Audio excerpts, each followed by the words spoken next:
Love Hard, Netflix original film coming to Netflix today, November 5th, 2021. The film stars Nina Dobrev and Jimmy O Yang. It tells a story about Nina Dobrev's character, who's a blogger in Los Angeles, who basically just is made famous because she talked about all of her bad, basically Tinder-like dates and how bad it is, and she literally makes a career out of it.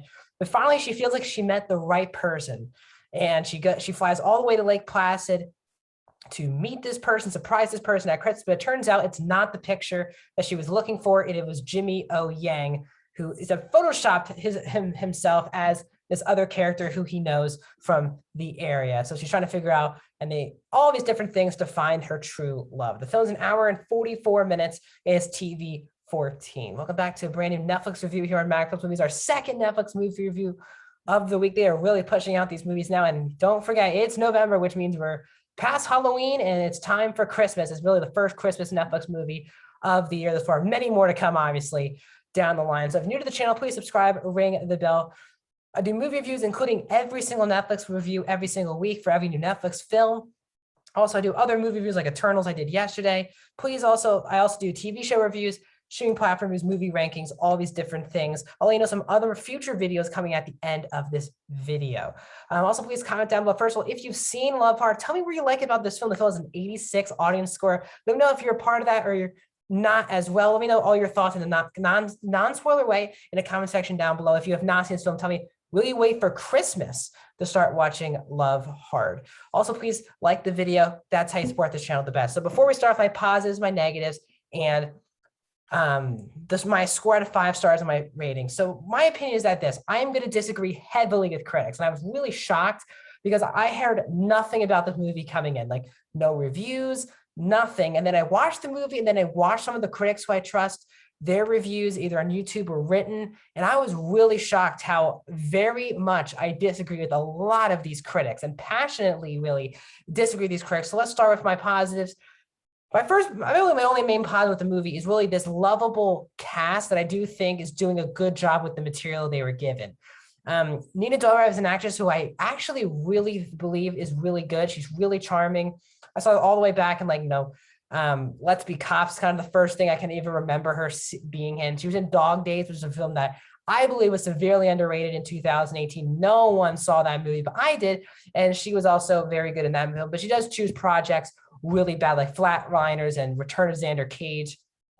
So, but I do think she's a really charming lead, and she's easily one of the best performances in the entire film. She's really, really fun. You exactly know what character she is, and she brings a little bit of charisma and cringeworthiness that actually works for the film. Jimmy O Yang is the second main lead in the film. I just saw him in Space Force is kind of the main thing I see him, and I actually really do like Space Force. He's funny in the movie. He's probably the funniest character in the entire movie. And I thought the best performance of the entire film was Jimmy O Yang's father, who's played by James Saito, who's always been great for so many years. You know him in a lot of stuff, always be my maybe, all these different types of things. He's really fantastic in this father role, and his dynamic with Dobrev was actually my favorite out of all the family members by far. And again, this film for the most part is very easy to watch. It's an hour 45, but I gotta go with my negatives. I am so shocked that a lot of people, and I mean a lot of people, all the people that I know at least who like this movie, and not just like it a lot. It has an 86 audience score. It's really, really high. It is fresh on Rotten Tomatoes. I did not like this movie at all. And the reason why is that you have seen this exact movie a billion times, and it steals from all types of films. And they even talk about it.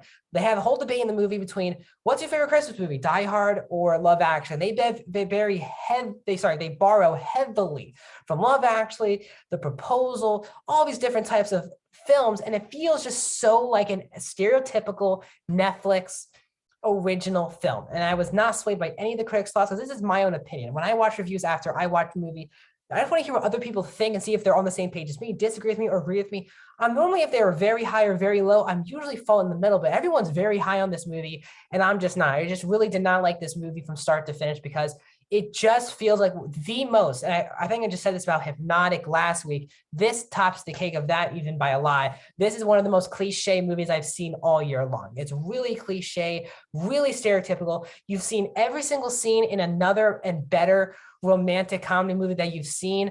For me, it just doesn't work. And yes, there's a charm of the family, but you've seen that before too. It just feels like all of this entire movie is stolen subplots from other romantic comedy films, except this film has a Tinder addition into it, how she doesn't know she thinks she knows who the face is, this person right here, but it's actually Jimmy O Yang.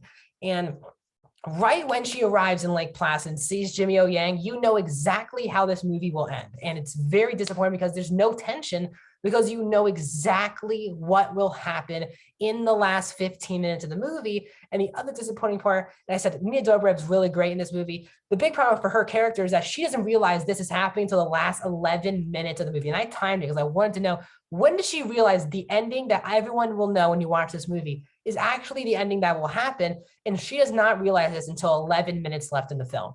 And that was extremely disappointing at that. She should have thought about that, I mean, a full 30 minutes ago, but instead we needed more things, more stuff, because this movie is just based off of one lie that goes into multiple lies.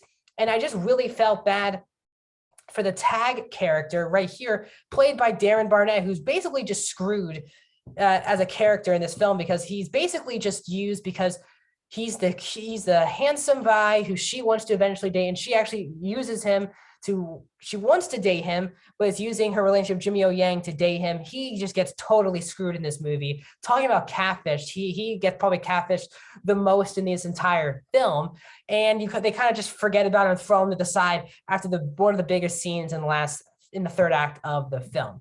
And I said, Dobrev and Yang have good chemistry, but because both characters just don't understand what movie they're in at times, as a character, not performance. Everyone knows exactly what movie they're in from a performance point of view, which is why I said the cast is easily the best part of the film, because they do know what film this is. They need just better writing, because it just doesn't feel like an original movie whatsoever. It just doesn't.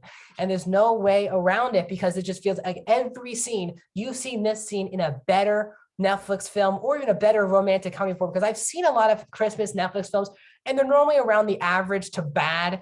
I haven't really enjoyed many Christmas films that Netflix releases. There have been some good ones, obviously, in the past couple of years. Obviously, we're seeing how many good ones we're going to get this upcoming Christmas season. But for me, just a bad start to the Christmas season for Netflix, because now I'm probably the only person who thinks that. If you agree with me, let me know in the comment section down below. If you like this movie, good for you. Actually, I love that everyone can disagree. I love that most people really like this film, and I don't like this film, and that is okay. Film's subjective, and you should definitely watch this film, even if you just live and die on my opinions. Go check out this film on Netflix. A lot of people are liking it, but for me as a whole, I just really did not like this movie. I didn't find it charming enough. Normally this type of film will fall on the average mark, but because of how much it just feels like a copy of multiple romantic comedies that I actually like, it just doesn't feel like an original movie at all. It's one of the most less original movies that I have seen all year long. And I think it is, because it just borrows from so many different things. You've seen every subplot and things before. Is one of the most predictable films of the entire year. And I just did not like this film. So I'm just going to give Love Hard a 0.5 out of 5 stars. I gotta go with a 14%. I'm sorry, I did not like this movie, and I totally get if you did. The cast really makes this not the worst film of the entire year. That's what I'm gonna say. If this had a different cast, this probably would be by far the worst film of the year, because it's actually a very likable cast. It still makes the bottom 10, but probably not the bottom 2 or 3 of the year. So we'll see. Right now it's in my bottom 5, but we'll see if it stays there by the end of the year. So that's my thoughts on Love Hard. I'm sorry if a lot of you guys love this movie and you wanted me to love this movie. This was just not for me. And that's why I just really did not like this movie. I really don't want to think about this movie again. So that's my thoughts on Love Hard. Please like the video, subscribe, ring the bell, comment down below. Upcoming videos. Actually, yesterday I did my review of Eternals. Earlier this morning, I did my review of Finch on Apple TV+. Upcoming videos as well will be a box office breakdown show on Monday. Around next week, sometime, my Big Mouth season 5 spoiler review will be coming out as well. Again, one more Netflix film that is coming out next week. And also next week is the season finale of I Know What You Did Last Summer. I'll give you my full non-spoiler review of season 1 of that show as well. So a lot to talk about on this channel. So please subscribe and ring the bell so you follow everything. You'll see my other movie reviews in total, including 40 Netflix original film reviews. You can click that link right there. I'll see you guys soon.